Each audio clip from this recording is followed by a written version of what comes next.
Assalamualaikum warahmatullahi wabarakatuh. Pada kesempatan kali ini kita akan melihat ya beberapa segmen video tentang kasus Vina. Di mana di kasus Vina ini nggak selesai ya. Dan di kali ini berkat Otto Hasibuan semuanya akan pasti terselesaikan. Jadi kita akan lihat ya beberapa video kali ini. Ganti kepala. Karena dia nggak tahan disiksa. Dia nggak tahan adiknya disiksa. Adik kakak ditangkap semua. Ditangkap ya, terus dia bilang udahlah, adik saya keluarkan aja, aku lah. Yang terlibat. Akhirnya dia yang dimasukkan, gitu kan? Luar biasa. Nah, Ini pelajaran penting ya tentang makna sebuah persaudaraan ya, saudara. Jadi saya lihat ini membela adiknya untuk bebas, biarin aja saya penjara seumur hidup.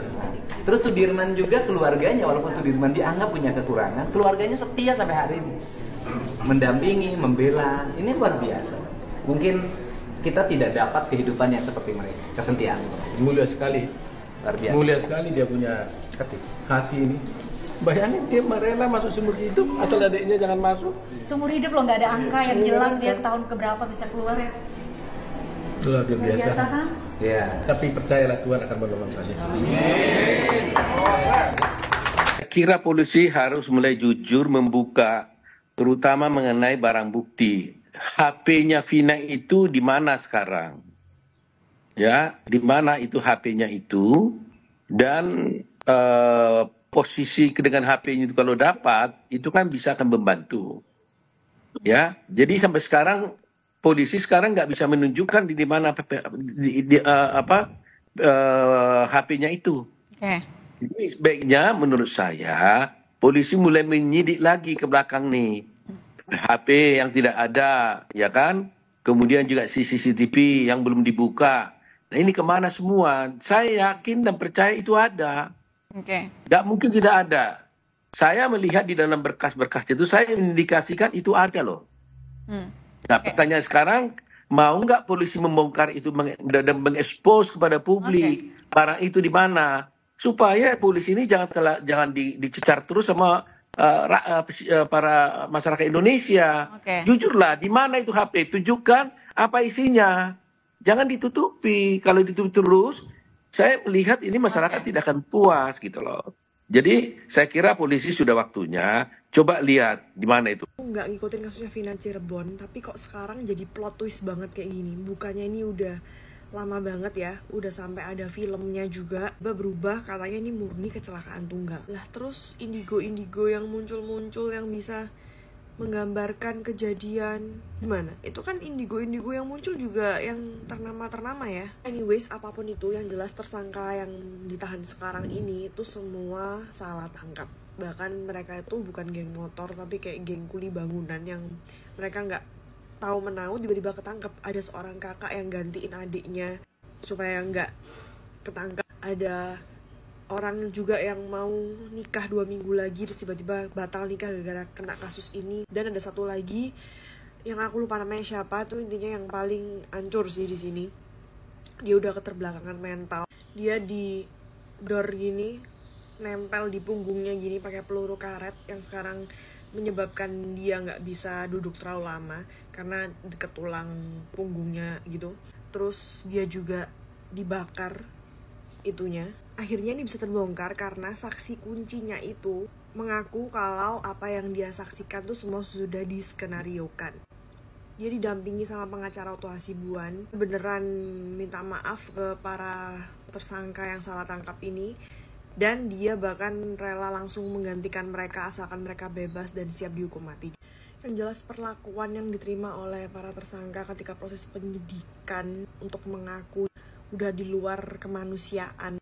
Kasus ini nggak bisa sih stop sampai di para tersangka ini bebas. Dicari mastermind-nya siapa, apa maksudnya menskenariokan ini semua dan untuk kepentingan siapa gitu loh. Jadi overthinking kan, pasti banyak banget orang yang salah tangkap dan kasus-kasus yang dibuat-buat kayak gini.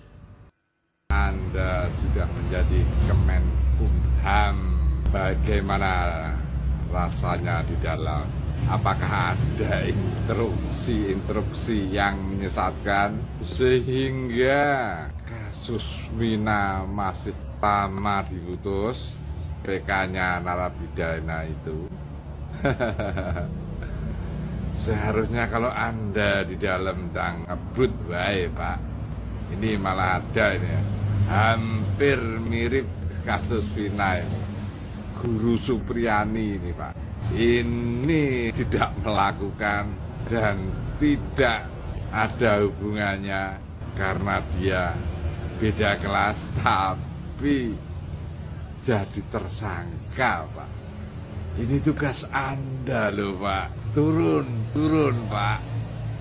Ya kawan-kawan, tadi kita melihat ya beberapa video citaan tentang kasus Vina dan bagaimana Pak Oto menjelaskan ya kok bisa terjadi. Dia Pak Oto juga melihat langsung ya narapidana yang sedang dalam penjara dan juga kasus-kasus ya setelah terungkapnya ada saksi palsu ya menjelaskan. Ada satu juga yang sangat menyedihkan, satu pidana yang ditembak peluru karet di belakangnya hingga dia menyender nggak bisa lama. Ini yang saya tunggu-tunggu ya, semoga aja cepat dibebaskan narapidana dan kasus ini cepat selesai. Ya belum percaya secepat itu. Terus ya namanya juga pelaku, kalau memang dia melakukan pembunuhan.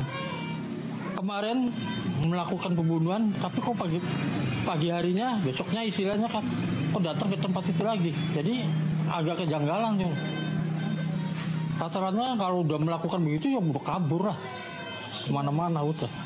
Sempat disampaikan nggak ke pihak kepolisian yang nangkep gitu? Enggak. Kenapa tuh Mbak? Enggak, ya habisnya kurang paham sih. Cuma tuh dipikir sama kita tuh, ya agak janggal sedikit. Ya janggalnya tuh, kok cepet banget tangkapnya tuh. Itu kan semua berawal dari kesurupan, benar nggak? Waktu itu dari keluarga sendiri memang melihat langsung pas Linda kesurupan itu atau gimana tuh? Melihat langsung. Oh memang melihat langsung ya pas Linda kesurupan itu memang ada Mbah juga. Jadi, siapa aja Mbak waktu itu di situ yang lihat langsung? Yang lihat itu Mariana sama bapaknya. Pertama kesurupan. Nah itu yang awal-awal kesurupan itu. Bapak juga sebagai kakeknya itu yakin. Karena yakinnya apa? Suaranya persis, segala-gala omongannya itu persis. Nggak ada perbedaan. Tuh, tapi kalau yang kesini ya kesurupan lagi itu nggak percaya. Agak aneh ya bisa kesurupan berkali-kali gitu maksudnya ya.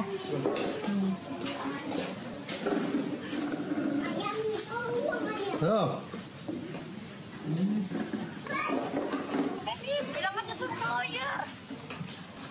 Iya nanti. Nanti salah lagi apa? Enggak apa-apa orang. Enggak apa-apa. Nggak bilang nggak apa-apa baik suruh ke lawyer aja.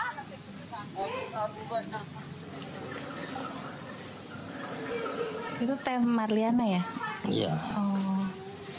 Iya, ini kan sebenarnya kita ingin konfirmasi aja ya, biar maksudnya tidak ibaratnya tidak berat sebelah lah gitu kan. Pasti kita juga ingin dengar dari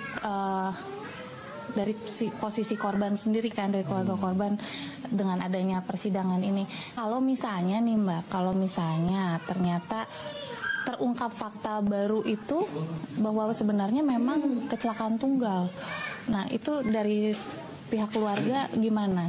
Apakah tetap meyakini ini pembunuhan karena kesurupan tadi ya, atau akhirnya menerima fakta yang baru ini? Kalau saya sih sudah terjadi seperti ini ya pasrah aja lah. Maunya gimana dari pihak hukum. Pihak Bapak mah percaya aja. Soalnya apa, dari awal tuh bahwa ngomong kecelakaan tunggal ya pihak keluarga mah di sini ya percaya aja. Percaya makanya begitu bawa langsung dimandiin segala apa, baju, rambut apa tuh saya buang ke laut karena kita percaya. Tapi setelahnya berapa hari ada yang kesurupan, nah itu baru kagetnya di situ.